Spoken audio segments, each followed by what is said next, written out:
Hey guys, and welcome to this episode.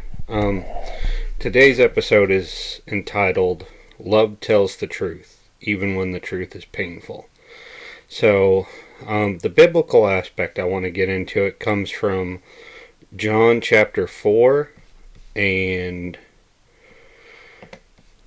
oddly enough, Genesis chapter 4. So, let's go ahead and start reading the passages I wanted to read in John chapter 4. Let's see.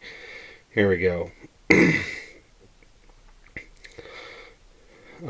So this is the story of the woman at the well, where Jesus is going through Samaria. Samaritans and Jews did not have a very good relationship with one another at the time, and she's coming to Jacob's well to draw water, and Jesus is explaining to her that the living water, if anyone who drinks from it will no longer thirst, and she says to him, well, give me some of this water so that I may drink of it. And so we're going to start in chapter 16 here. He told her, go call your husband and come back. I have no husband, she replied. Jesus said to her, you are right when you say that you have no husband. The fact is, you have had 5 husbands, and the man you now have is not your husband. What you have just said is quite true. Ouch. That's all I can say about that is ouch. The way he just called her out on that. And then Genesis chapter 4. This is the story of Cain and Abel. So starting in verse 6. Then the Lord said to Cain, why are you angry?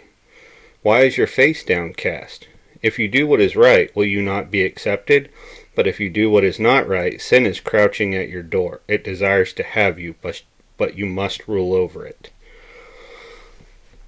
So, when we get into the context here, let's talk about what was really going on during these 2 verses, or 2 passages. So, in the Genesis story, and this is something worth noting, Cain and Abel were bringing not sacrifices to God, but the Hebrew text says offering. So they were bringing a gift to God. Now Abel, being smarter, has decided that considering what happened to his parents, which were their own fault, that pleasing this God makes sense. So he's going to bring his absolute very best. And that's what he does. Now Cain, on the other hand, brings, it says the first fruits of his labor from the soil, but I think Cain bringing it is just saying, okay, this is what God is expecting is the first fruits of my labor. I'm going to bring it. This seems stupid. I don't know why, but I'm just doing it. So he brings it, and the spirit of his offering to God is what was wrong.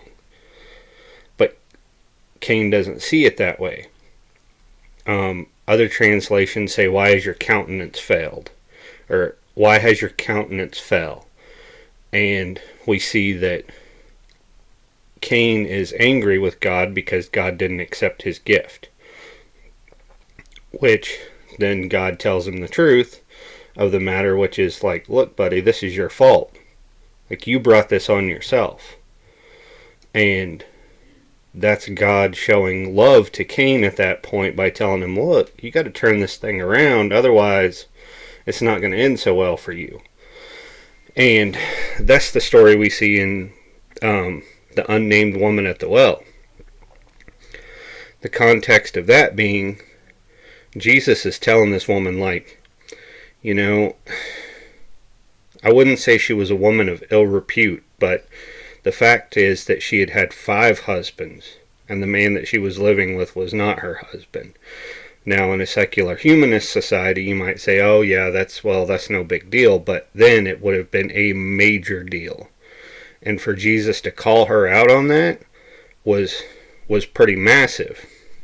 But if you read further down in the text, she goes back and tells the townspeople that, you know, this has to be the Messiah because he told her of all the things that she had done.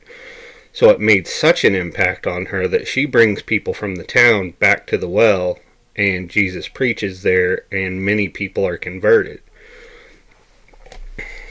Which brings us back around to the topic of the subject.